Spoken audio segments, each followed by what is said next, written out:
This is the third Thursday of the month of August, which can only mean one thing, and that is time to induct the August Convo by Design Icon Registry inductee presented by Pacific Sales Kitchen and Home. And it's one of the most enjoyable and rewarding things that I get to do on this show. It's fun for me to go back and listen and find partners, friends, businesses, creatives who have done absolutely remarkable things. And they've done it in special ways by giving back and making themselves available, and not just doing what they do to better themselves and the company, but also to better the industry and others around them.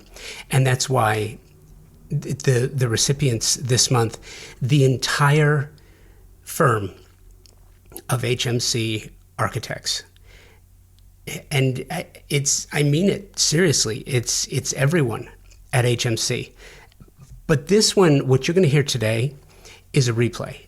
The architecture of the unthinkable, how HMC Architects balances open access with invisible security, specifically when it comes to education projects, school projects, in an unsiloed world where public spaces face evolving threats.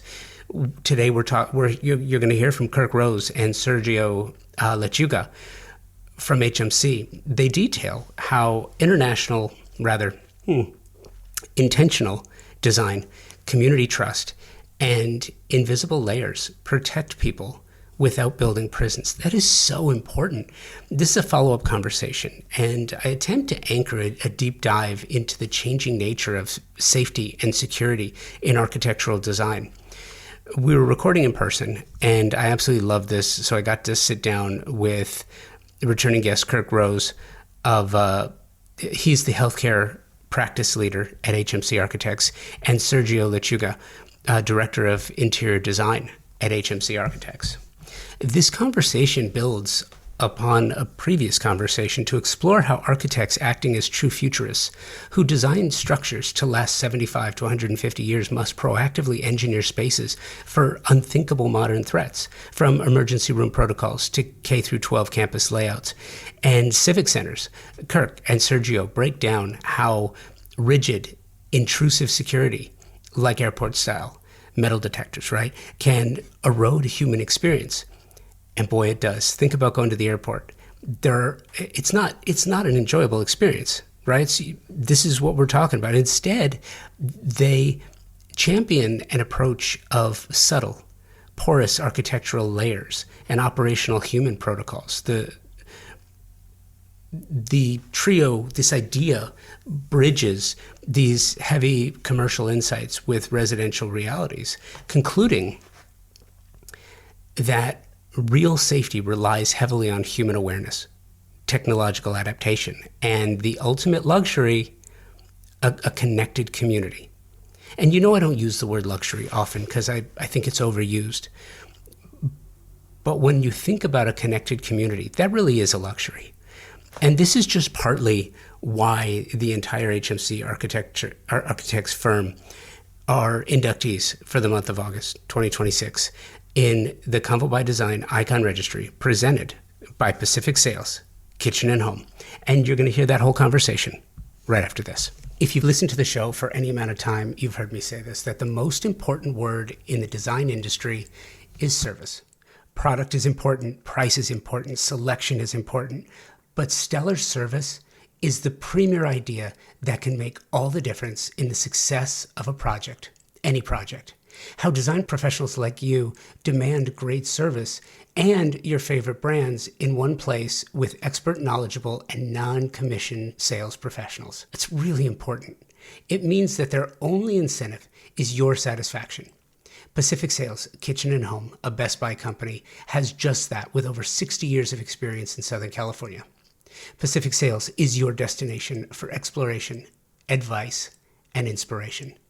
Now, you have the Pacific Sales Kitchen and Home team to help you and offer their Pro Rewards program, which is a trade program unlike any you have experienced before. Earn 3% in Best Buy gift cards, e-gift cards, or 2.5% in rewards checks for every qualified and delivered sale. In addition to special trade pricing, exclusive offers, access to exclusive special events, and so much more than I could possibly tell you about here. And the cherry on top is access to exclusive builder trade incentives from top brands and the stellar service, again, from a company that has been serving the industry for over 60 years. Terms and conditions apply to the Pro Rewards program and builder trade incentives. So visit a Pacific sales expert at a showroom today for full details and to learn how you can unlock additional savings and benefits. Don't miss out on the opportunity to work with the best of the best. Visit Pacific Sales Kitchen and Home today and elevate your projects to new heights. To reset the table from our previous conversation, and I'm just gonna sort of reset it here. We were talking about, and I love this, Sergio for James. Fantastic. Handoff.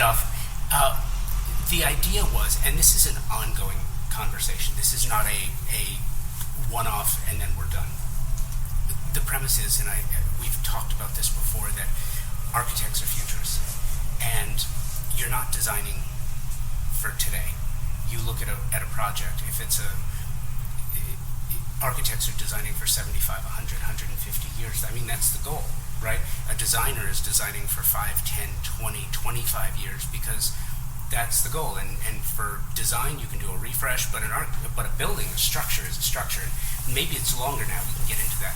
And then we started talking about and thinking about what is security?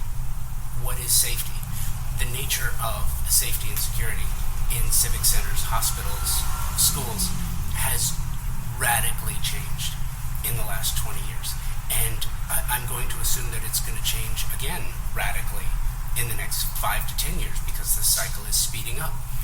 And then we started talking about and thinking about how some of those ideas could be applicable to a residential environment, especially with everything happening globally. You know, if you look at what's happening in Israel, where many people are just sort of waking up to the fact that an Israeli home has a safe room. If you have a kitchen and you have a garage and you have a living room, you have a safe room because it's just part of the build in that part of the country. Parking structures have bomb shelters because that's part of the need. If they weren't needed, they wouldn't be there. Nobody would just go and build something like that because they wanted to build a concrete structure, right? So that's the idea. So we're kind of building on this conversation that we had last time via Zoom.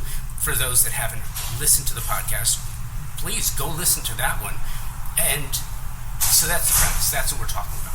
And let's reset the table here. Sergio, I'll start with you because James was in your seat last time. Sure. So maybe a little bit about yourself and what you do. And then after that, Kirk, you can sort of reset an introduction as well. Yep. So Sergio Lechuga, I'm a director for interior design for HMC Architects. So I went to school, studied architecture. Have practiced in architecture, but in the course of my career, decided I was, really wanted to focus on what I did in interiors and experiential design, and how, of course, in our markets, healthcare, education, or K-12 and higher education, really focus on that, and create, while may not be the sexiest environments, very important environments. And to this topic, how do we create these safe environments where people learn, get healthy, critical things that we need as humans. How do we design these types of spaces that are safe and welcoming and, create a positive experience for people? And I'm Kirk Rose, healthcare practice leader for HMC. Sergio and I work together on projects. In our firm, the leaders are actually architects and designers in most cases. And in my career, it's been mostly healthcare for the last couple and a half decades, but curiously, I worked on theme parks, movie theaters, and did an aquarium in the past. So that informs my work. But also, a lot of what I do is deal with the clients and what are their issues. And so when we talk about safety, I think there's both the issue of protecting people and then also the issue in public buildings of access, and those can be at odds. And so we often find very surprising learnings about our clients who really do want to preserve access, and they want to preserve an openness to the places and to the institutions that are serving people. So it's up to us to be innovative in how to solve these problems and keep people safe at the same time. You know what's interesting? I flew in for this, and I was having a conversation with the flight attendant on Southwest, and we're both probably this around the same age, and we were talking about remembering. I hate to be that guy, but we were talking about the good old days. Like, do you remember when flying was a thing and going to an airport was a special occasion, and you could walk all the way to the gate, right. All the way in. Right. You could to just see him off. Yeah, you had to walk through the Hare Krishnas and the solicitors, but it was like in an airplane kind of fun way, where it was a happening. It was an experience. It's tedious now.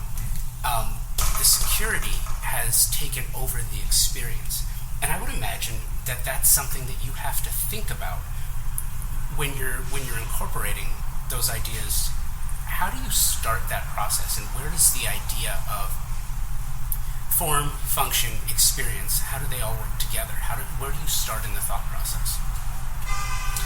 Well, I think, when we're talking about specifically around security, that's always the top of mind, right? That's the first thing that our clients are, in K-12 specifically, right, they're concerned with, right? But, so obviously, the spaces have to perform, they have to function, they have to meet the needs in the program that the client has set out for us to do, along with addressing the safety concerns that their specific community, is concerned with. But we have to balance it again with the experience, right? So when, students come in, we don't, walking through like an airport, right? You have to go through metal detectors, you have to go through different layers of security, and so that's not the experience, that's not a healthy experience for young people to have to go through in an educational environment. So we're designing these buildings, these facilities, so that the security features are built into how we design, how we organize the buildings, the program, with these layers of porosity, so that the security is not perceived, or it's not in your face or blatant, but that you're walking through these layers that protect and limit how people enter the building, but doesn't take away from how people experience the environment and the security or that specific space. I can give a specific story or stories in parallel of a few hospitals when we are designing emergency rooms, either replacements or additions to existing. And one of the big questions becomes, should we have a metal detector? Right. Sometimes they have an existing metal detector and they say we hate it, or it's not effective. Someone could actually throw a gun over, so someone gets through, you can throw a weapon over and get the job done. And there's concern in certain public hospitals in certain neighborhoods of if someone's been injured, say in a conflict, say a gang violence, someone may be wanting to come back to quote-unquote finish the job. And so this is a real safety issue for everyone in the department. Ironically, when we talk to them and we talk about what really deters people, it's often other humans. And this gets to the residential environment. You don't always have another human in your house, but hospitals have employees. And so in many cases we've ended up saying to preserve access and to acknowledge the fact that the metal detector is not foolproof, we get rid of the metal detector, and then they have a security presence, and then they manage that security presence to deter people, and then they have operational protocols to alert people if someone's suspicious looking or things like that. There are also multiple layers in the department to get back to the patient, and so there's a sort of a security protocol in the waiting room, and then you can't get back. There might be a secure door that's done by card key or something like that. So there's ways to do it, as Sergio has mentioned with schools, that preserve that access. The public may not know what the security protocol is, but when something happens, it's taken care of pretty quickly. But the conventional wisdom of, if you have a metal detector, or if the front door is locked and stuff like that, it makes it very difficult for them to achieve their mission of a place that everyone can come for care, and that's open and that's public. We talked about this idea of form and function and experience, and driving in today, I was reminded, and I wanted to ask you about this because it seems like the solutions are too simple. Driving in today and looking at some homes in West LA where every home, neighbor, there are bars on the windows, bars on the doors. At some point, that affects the mental, the state of mind, right? The level of comfort. If you're looking out at bars every day, you're looking out the window and you're seeing bars, maybe at some point you don't see those bars every day, like you don't notice them, but you still know that they're there. Yeah. When you're looking at schools, if you walk into a school and you're walking through a metal detector, through 3 layers of fencing, and you're looking out the window and you're seeing a perimeter fence, and you're seeing, that has to affect the mental state of mind. And then Absolutely. when does that structure, when does that space lose its efficacy to do what you're trying to get it to do? How do you approach, 10 years ago, 20 years ago, schools didn't have perimeter fencing. Most, anyway. I don't know a single school that doesn't have perimeter fencing anymore. Yeah. Now, we try not to, as much as possible, use perimeter fencing, so we use our buildings, we organize the buildings as sort of that first perimeter around the building that acts as the gate, acts as the perimeter, and we limit the number of openings to the campus. So when we talk about sort of creating a courtyard or a ring of buildings, it doesn't necessarily have to be a circle, but it's using the buildings as the perimeter with the center core with clear sight lines, so that when people are in the center core, there's line of sight, there's visual access, but we're limiting sort of the penetrations into that center core, right? Limiting access as much as possible, so that we're using the buildings as that perimeter fence, right? But we're also, again, it's softening it by having windows and other things, art, public art, things that we can sort of create a face for the community and have it not be a fence, and really soften that edge a little bit. And you think too about civic spaces, and I would imagine hospitals and civic spaces are more alike than with schools, because schools, you have authorized personnel that are supposed to be in the school, students, teachers, educators, administrators, parents, right? When you have a hospital, you're triaging. You have no real say in who's coming into. When you have a civic center, I will tell you something. If anyone wants to just be horrified and amused simultaneously, watch an LA City Council meeting.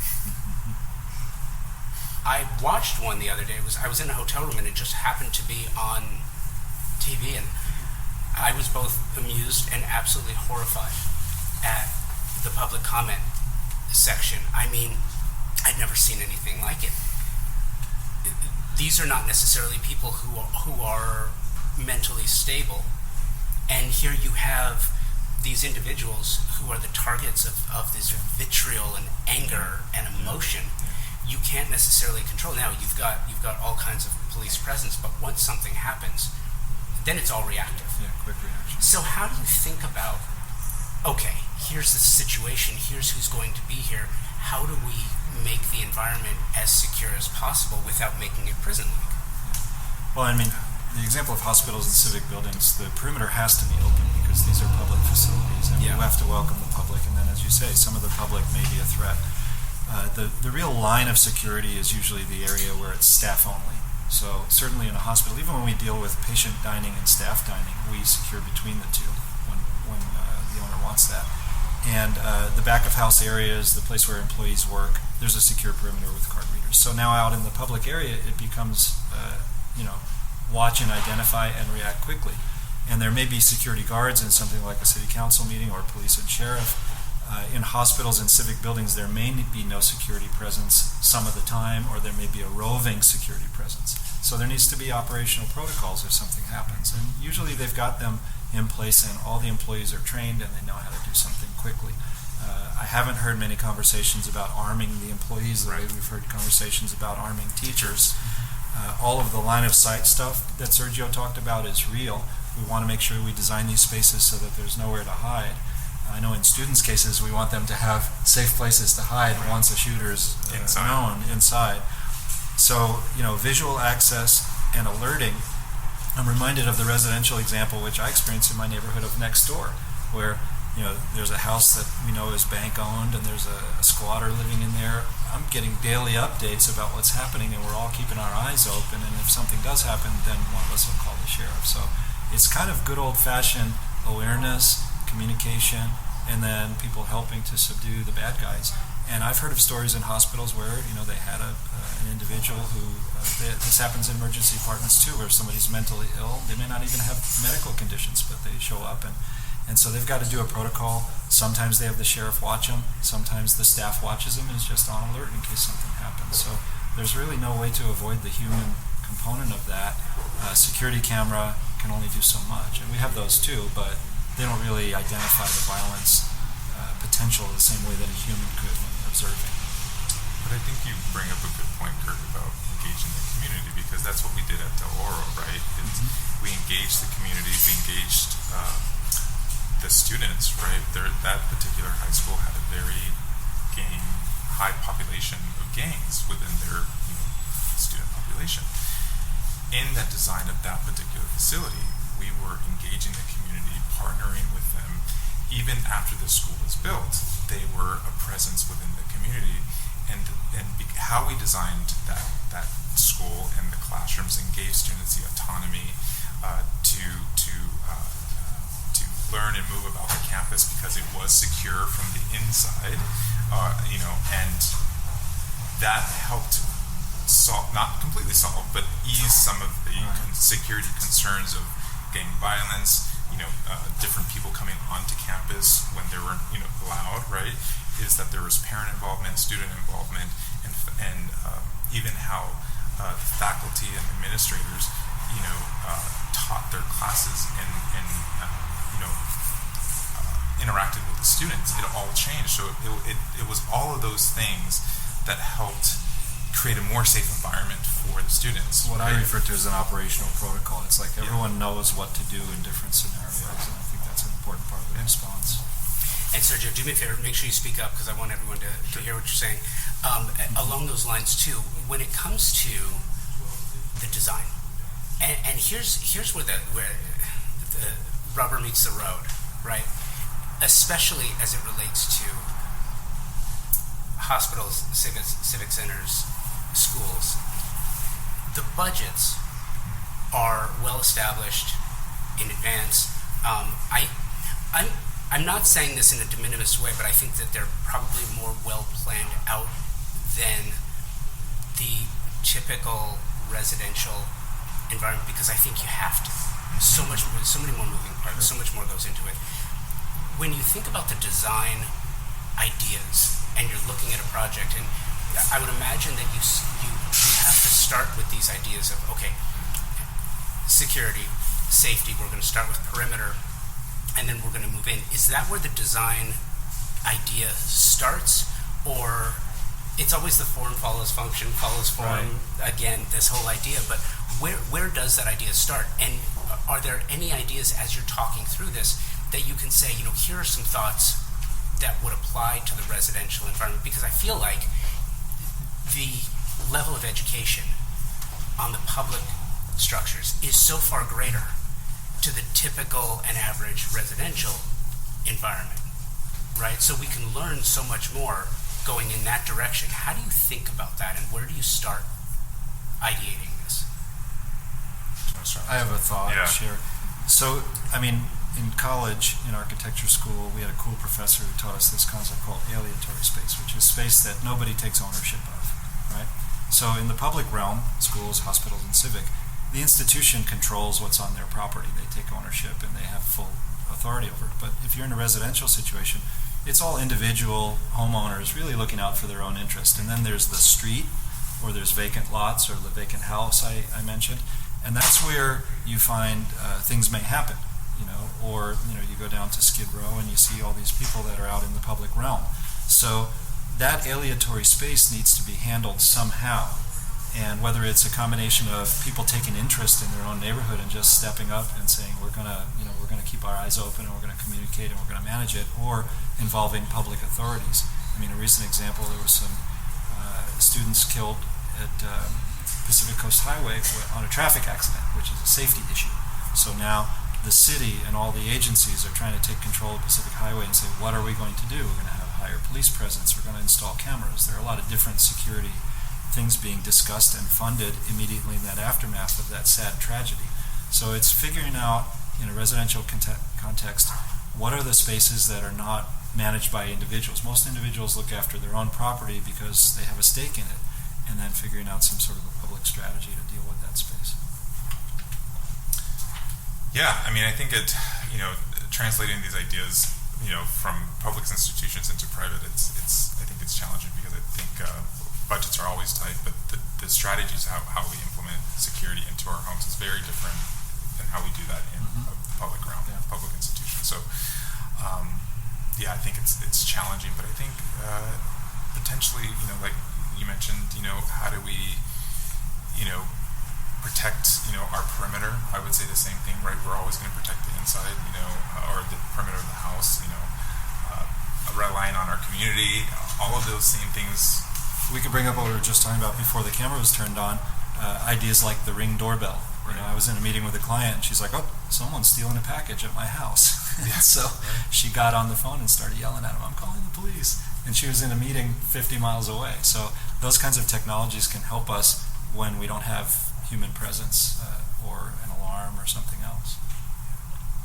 I feel like what most people don't realize, and again, it's not diminishing what they do or how they do it, but most people don't realize that the police are not there to protect you.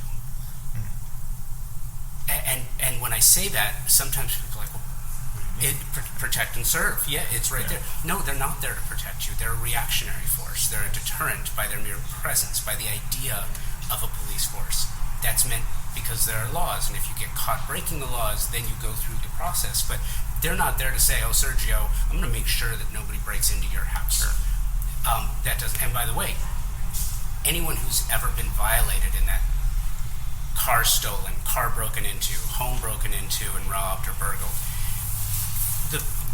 when you call the police, it's really funny because they will come out and they'll do this assessment and like, "Wow, you really should have done that," or "Wow, I'm surprised you didn't do more." And it's like, "Wow, thanks for that. Yeah. I could totally do without that right now." And Maybe they'll come out 4 hours after it happened because they've got 4 days so many after it calls happens. that are hotter. If they come at all. If they come at all. And I Right. think that most people, when you put it that way, then they start to think about it. It's like, oh yeah, then you get to really meaningful action, what can I activity. do? It's like, okay, you know what? I have insurance. Great, that's after something happens. There's a police force. Great, that's after something happens. What can I do today to keep something from happening? And it's funny because you'll generally talk to older folks who will say, "Well, back in my day, we didn't lock our doors. Right. We left the windows open. I left the keys in the, on the visor." I'm going to go to something really simple, right? And I don't think it's anything that you can necessarily buy. It's getting to know your neighbors, getting to know your community, honestly, right? I live in a community that I think is relatively safe. We've had some situations, but most of the time, I've had someone, actually 2 of my neighbors, come up to me and say, "I saw someone walking by your house and looking behind your tree or something."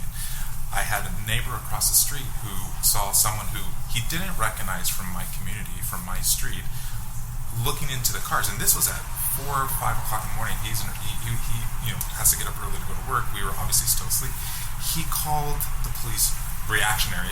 Actually, what he did was he screamed, or he said, "Hey, what are you doing?" Right? Because he was getting into his car, he saw that someone was by my car, and he was looking out for me, but for his community, right? But I think because I have that relationship and that rapport with my neighbor across the street, with the neighbors on both sides of me, we have that sense of community where we're looking out for each other. I don't think there's anything that I could have done to prevent someone from walking in off the street, so to speak, right? Coming into my community and, looking into my car, seeing if I left the car unlocked and whatnot. We're all asleep, right? I have car alarm, the doors are locked. that's going to deter him, but that's not going to prevent him from breaking in and doing what he wants to do, right? Sure, we have the security lights, the floodlights, and all those things, but really what deterred him was the fact that I was lucky in this case that the neighbor was able there at that moment and was looking out for me, for his neighbor, right? So let's talk about this idea of layers and levels, right? Because when you're designing for a hospital, for a school, for a civic center, for a public space, if you're doing it right, most people never see or recognize the layers and levels that go into this. And maybe it starts with an open visual plan, and then a landscape opportunity, and then as you get closer to the heart of the structure, it starts to get more and more pronounced. What are those layers and levels? Well, we kind of didn't mention the basic on a lot of the medical campuses. There's a pretty extensive network of cameras, and people are watching them. They have a monitoring station. In some of our public hospitals, the sheriff is on site and fully staffed 24/7, looking at all the cameras. So that's kind of the first layer. And then we also have to say, how many cameras, where are they? And there was an interesting story recently where one of them wanted to have a license plate scanner, and the hospital said, we don't want that because we may actually have some criminals who are bringing their family members for care, and you should be catching the criminals, but not on our campus. If that's an unrelated thing, go do the license plate scanning out in the community somewhere. But generally, identifying that kind of thing on the perimeter, identifying that thing in the public spaces, and then again, back in the staff spaces, there's security to get there. But we also have things that people may not know, like you can't steal babies because there's an infant abduction system. It's an infrared system in a hospital in the labor and delivery unit. The exit doors, which are normally open for people to exit in case of a fire, have a delayed egress, and that delayed egress sets off an alarm. So if someone grabs the football, i.e. the baby, starts running for the touchdown, they try and get out the exit door. It'll take 15 seconds, the alarm will go off, and there's an operational protocol where a nurse who's nearby is notified, and the nurse goes and intercepts them. There's a second operational protocol where someone's standing at the bottom of the stairs at the same time in case they do get into the stairwell and they can't get out. So there's a lot of security. We have professional consultants who help us design these things, and depending on the department, the nature of the public space, whether it's emergency, labor and delivery, the unique issues of things that criminals might do, there's a very sophisticated response pre-planned, both in the building and in the way that the people operate it. Here's what's fascinating to me too. You talk about stealing of infants. I remember when my kids were born, and my kids are a little bit older, and I remember... None of them were stolen? No. Good. But I remember the process where they explain, like, here's what we do, and here's... And I hate to be so cynical, but that's a business decision. Because if you're a hospital and you have an infant stolen, it's going to make the news. If it makes the news, mothers are not going to want to deliver their children at that particular institution. So it's a matter of motivation, right? It's for the good, but they all do it though. I mean, it's kind of like a base thing now, where it's a really important thing to do. Yeah. But maybe there was a time when it was just first coming in. What I'm saying is, and I agree, I totally get it that they all do it now because they all hire the consultants to do that. I don't know of many. I should say the average homeowner, the average residential home builder, does not include a security consultant that goes into the process of building there. Most designers that I speak with don't really ever go into, yes, I bring in a consultant to talk about the security. It's a question of motivation, because if the homeowner's not asking for it, and there's no, do you know what I mean? I mean, you have to maybe triage between a single-family residence, where you're right, although some in a gated community have high levels of electronic security, and they may have surveillance, they may have security service. But in say a large high-rise in an urban area, they've got a security design. They're probably all very similar, right? Someone in the lobby, card key access, perimeter cameras, a little bit like an institutional building, but I would imagine they're cookie cutter, and as you say, I imagine they don't have a custom consultant evaluate the project each time. They probably just have a protocol. And I'm wondering, I want your take on this too, because I feel like this is the next level. So, pre-pandemic, right? Air quality, water quality, those were big issues. And those are even recent. Those are 10 years, 15 years that people have really started thinking about these ideas. Middle of the pandemic, noise pollution, both internal and external. So it's like if you're doing a Zoom meeting on Monday morning at 10:30, you can pretty much be assured that either your neighbor's going to let their dog bark, or that that's when the gardener's going to come to mow the lawn on either side, or your own. That became a real thing. Then the issue created thought leadership, and that thought leadership created solutions to the problems. Then you have this idea that... Or the phone will ring when you're doing a podcast. Yeah. It's so funny. I am so used to that now, like I don't even think twice about it, but the point is well taken. It's absolutely true, and it's well timed. It's usually me that's talking. You made that happen. I made it happen. But then the idea, I feel, and I want your take on this, that security is a new source of luxury. Luxury and security are now synonymous. Like, that's something that many people, when you're thinking about luxury and design, security has to be a part of that calculus. I mean, I have a thought about just foreign countries. I do like to travel. This one does too. We're very paranoid about security here, and we're very individualistic. You know, Sergio gave the example of the neighbors. A lot of people in the United States don't really interact with their neighbors, and they live in fear and all that stuff. And of course, it's natural as people get older. Also, they're more in fear because they're physically more vulnerable to that. But I do think it's maybe even a necessity in our culture, because people have that kind of more isolated view. People's children don't live with them anymore, and so you don't have a network. Some people are living in a either alone or with friends and family that are far away. So security becomes very important to them emotionally. Even in foreign countries, you see neighbors helping neighbors in a way that often you don't see in the United States, just culturally. But I do agree with you that security has become a form of a luxury, because not everybody gets access to it, right? And the fact that one can choose to live in a gated community, can choose to hire an alarm company. I think in certain communities, the fact that there is a community where we're like-minded individuals of the same socioeconomic status, that is a luxury. Okay. That is a luxury. Okay. So, impromptu activity. I love these. I love snap polls. Audience participation as well. Have you had a package stolen from your porch? No. Have you had a package stolen from your porch? No. Have you ever had a package? Yes.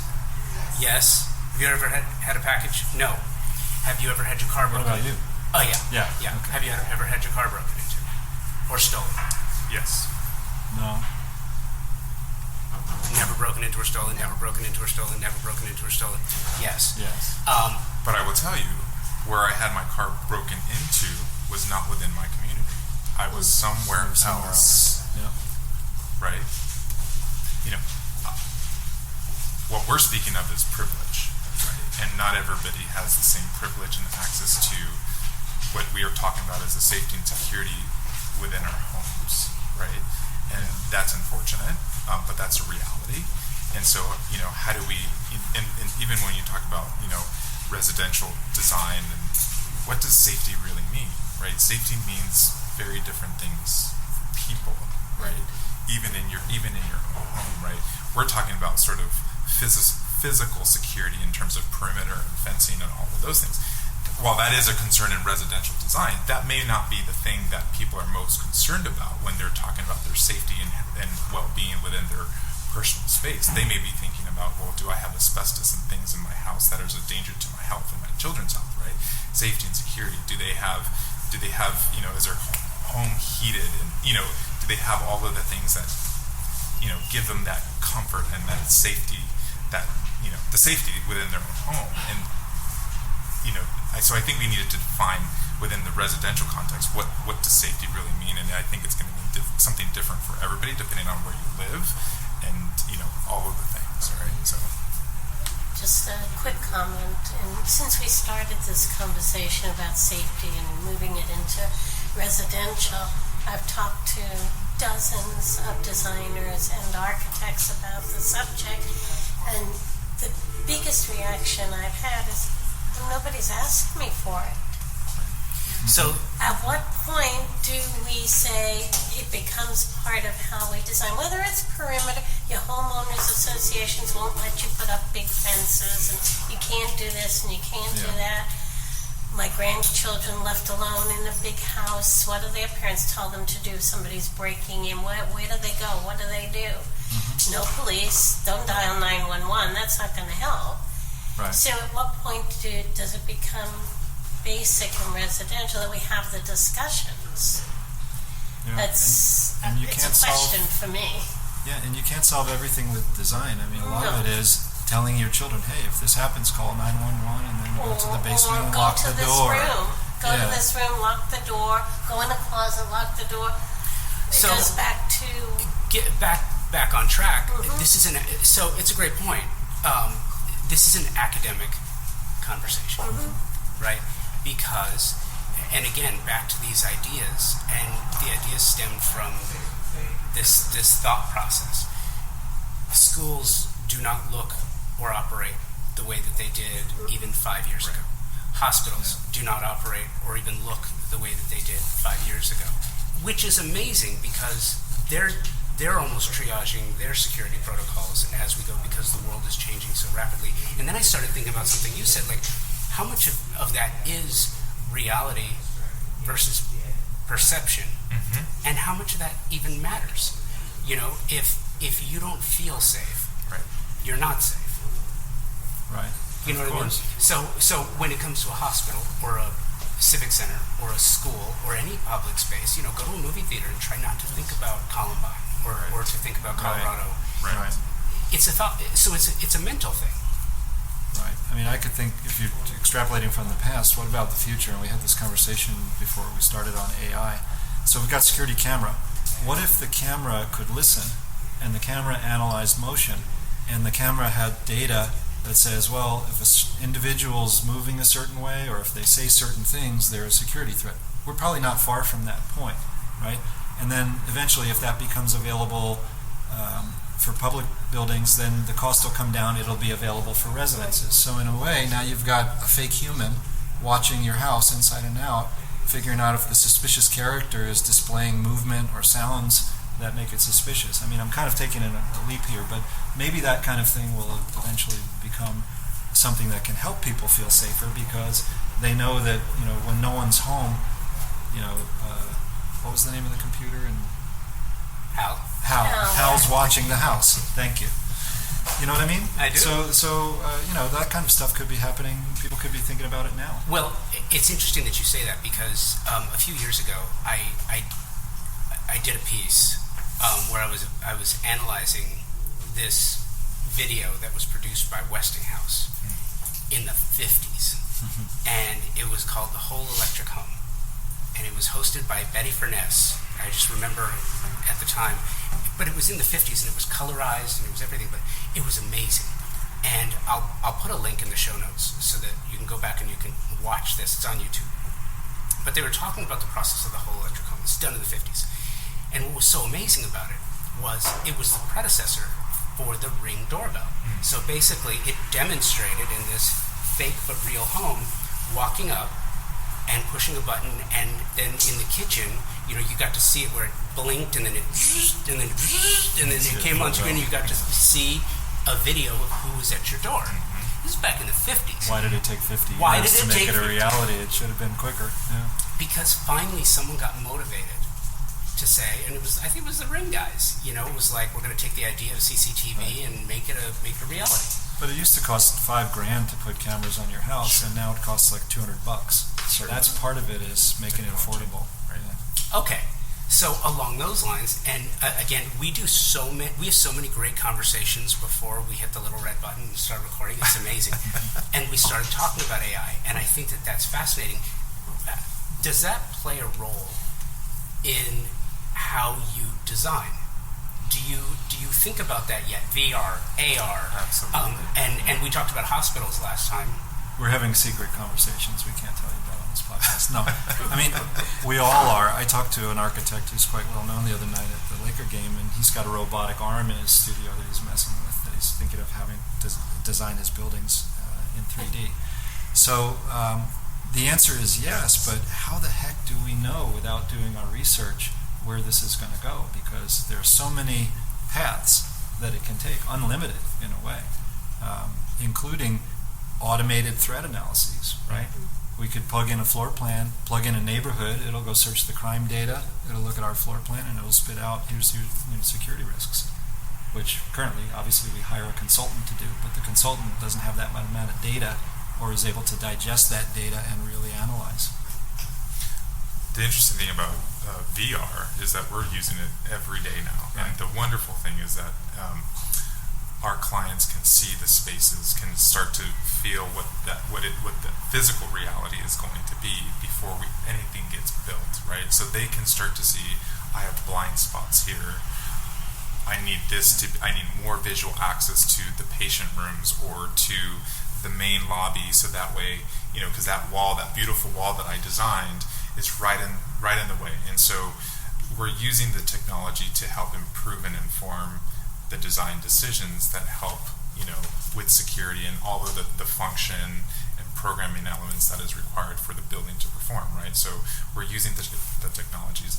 How does AI come into, we don't totally know yet, right? How do we use analytics, to start to inform those things? We don't know yet. Yeah. So as the technology and continues to improve, we're all headed in that direction, right? We have to just figure out what it means and how it informs the design process. I just want to add, and I agree, a client looking at a floor plan doesn't see the space and think of the things they think of when they're in the space every day, like security or just other operational things.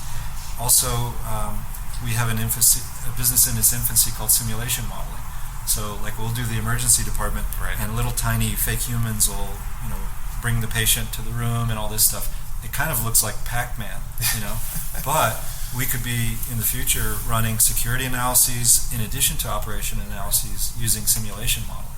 So we could say, hey, Hal, gun person comes in this door at 10 a.m. on a Friday, and there's 25 patients in there. What happens? And it could actually run a model. And so that kind of stuff's coming. Walk me through this. What does that look like? So when you're doing a VR program, are you all participants, all stakeholders wearing the goggles? Absolutely. And, okay, so are you Meta? Whose goggles are you wearing? Yeah, Google Glass. Google Glass. Yeah. Google Glass? Yeah. Because Meta's got Oculus, and then it's Oculus, Google Glass. We've used a couple of different versions. And then we've had a cardboard version where you stick your iPhone in the cardboard. Yeah. You did use those. Yeah, we still use them. You still use them. Well, because the headphones are expensive, and so depending on how many are in the meeting or if all the headphones are being used. Right. Yeah. I have never doesn't mean they don't do it, but I've never spoken to a residential designer or architect that has employed VR. So you've been doing it for a long time. What does that look like? What goes into that? What tools do you need, and how do you operate that? I think it's commonplace in our practice now. It's again, we've been doing it for a long time. That's we as designers, I do it to understand aesthetics. Is this the right quality of space? Is enough light coming in? So it's imperative that we do it before anything gets drawn. Is it right? Does it perform the way it's intended to perform? And so we go in there every day. As we're drawing, designing, building in our 3D modeling programs, we just quickly shoot it over to the rendering program. We take a spin and we walk it around and we say, okay, this doesn't feel right. The ceiling's too low. This wall's too high. It's not open enough. We put ourselves in the model every single day before it gets to the client, in which then we give you the goggles and we say, okay, we want you to walk through your building.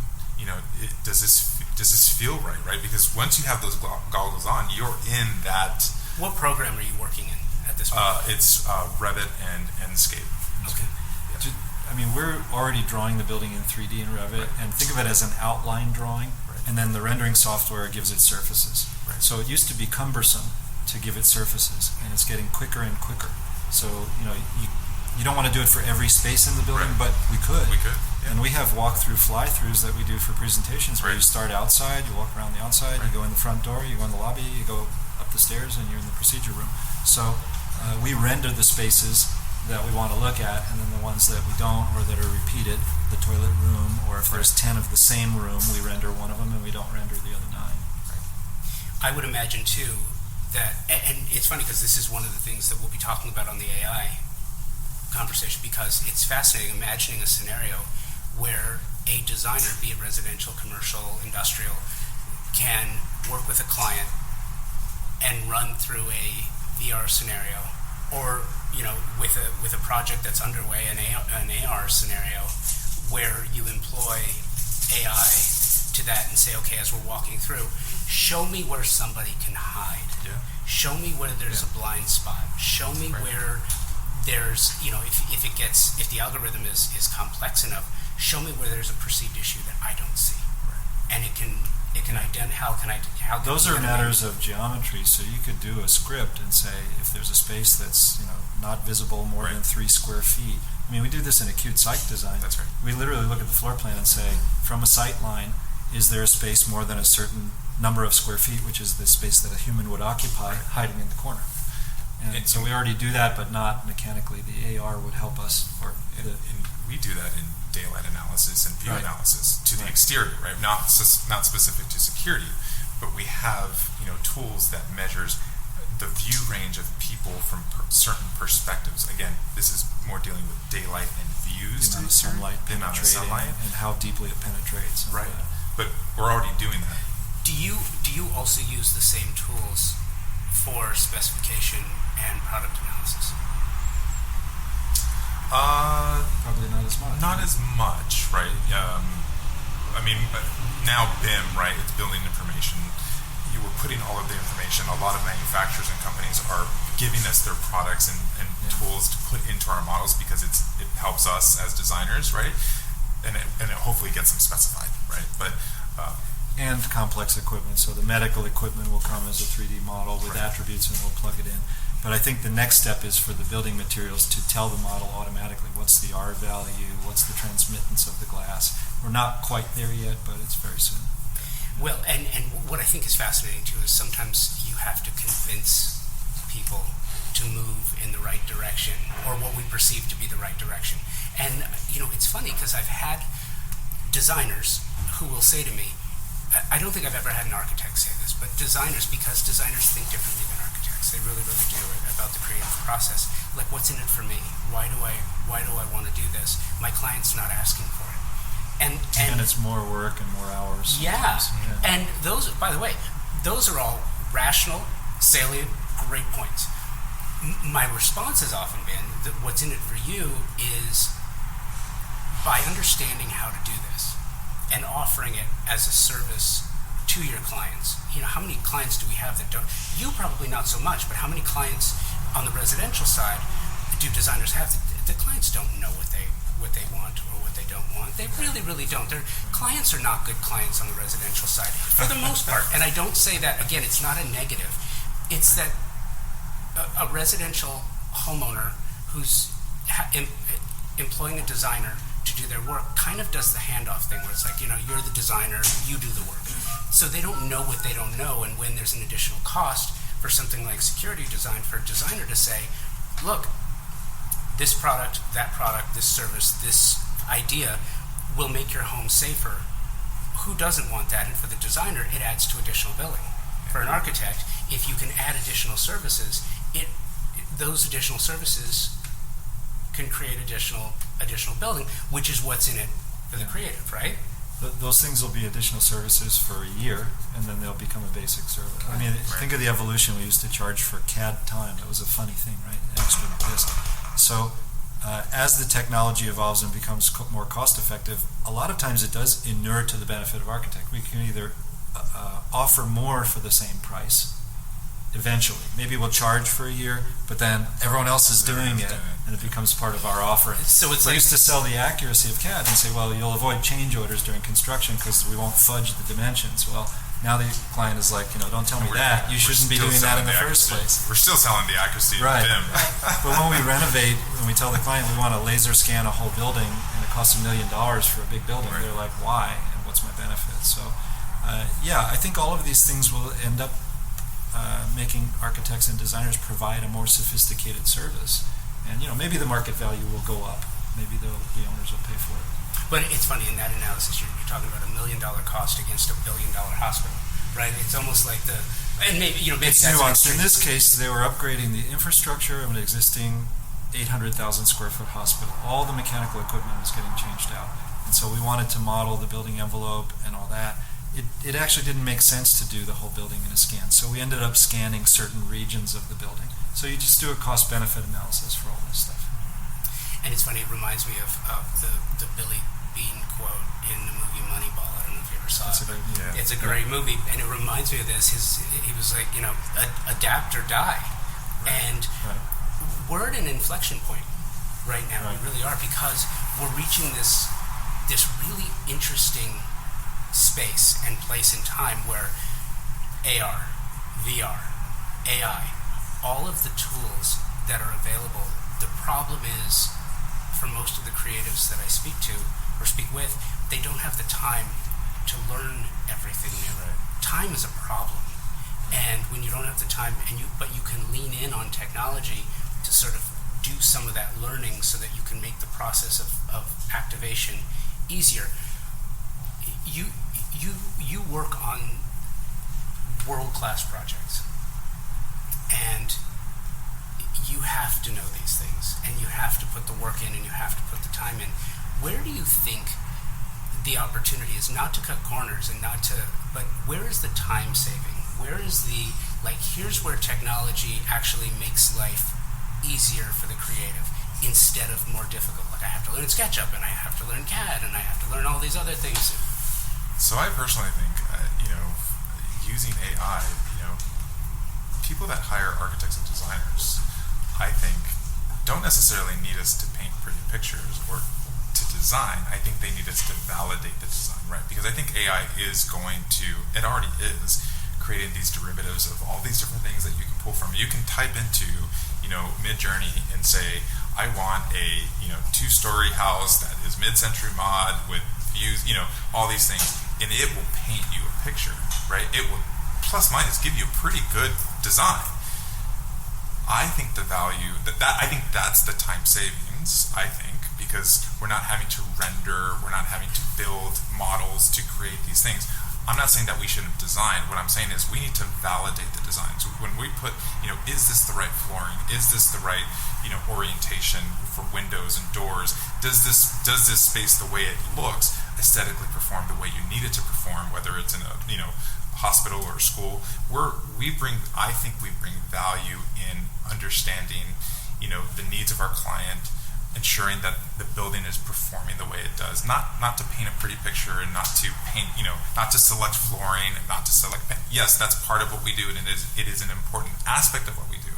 But if a client says, I think we're going to get to a point where if we're charging, or we're spending 40 hours on creating pretty pictures for a client to see their space, I think we're going to be out of business real soon, because I think our competitors are leveraging the technology to help us design in that way, and where we bring expertise is ensuring that the building is performing and functioning to their needs.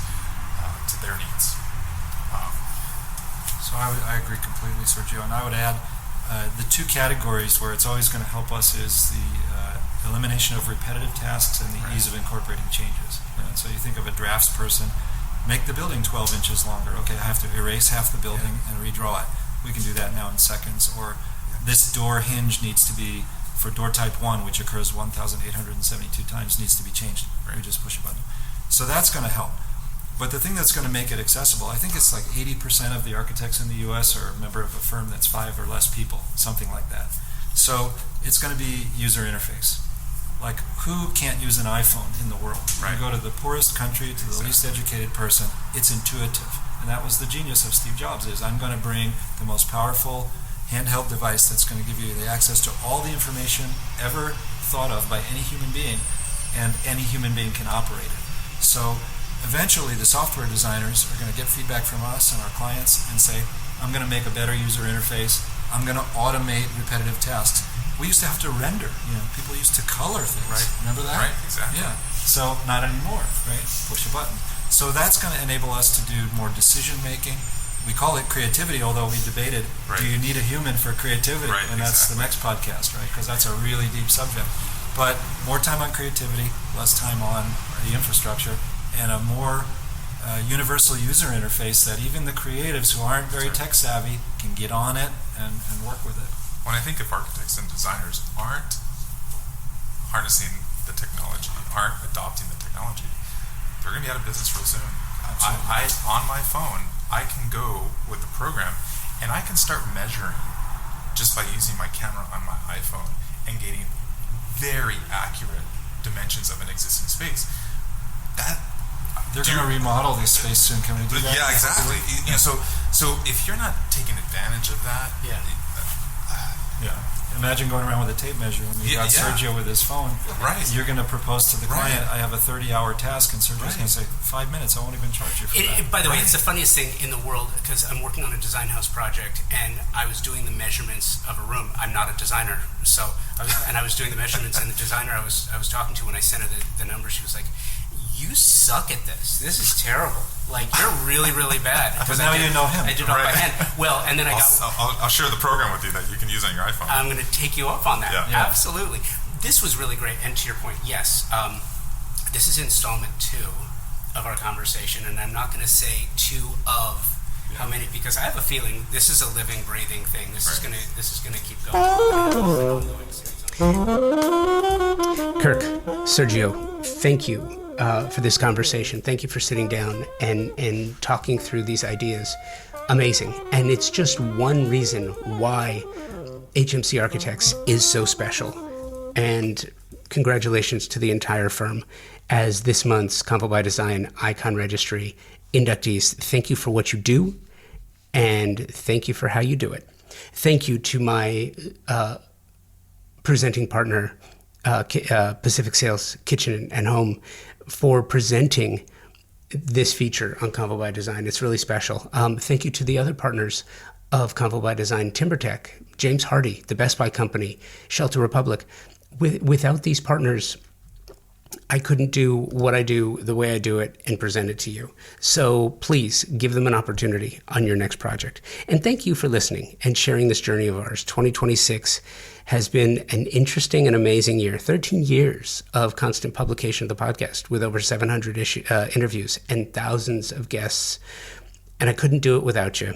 Wouldn't want to. So please keep those emails coming with guest suggestions, show suggestions, location suggestions, Convo by Design at outlook.com, or reach out to us on Instagram, Convo by Design with an X. Thanks again for listening. Until next time, be well, stay focused and driven so you can rise above the chaos.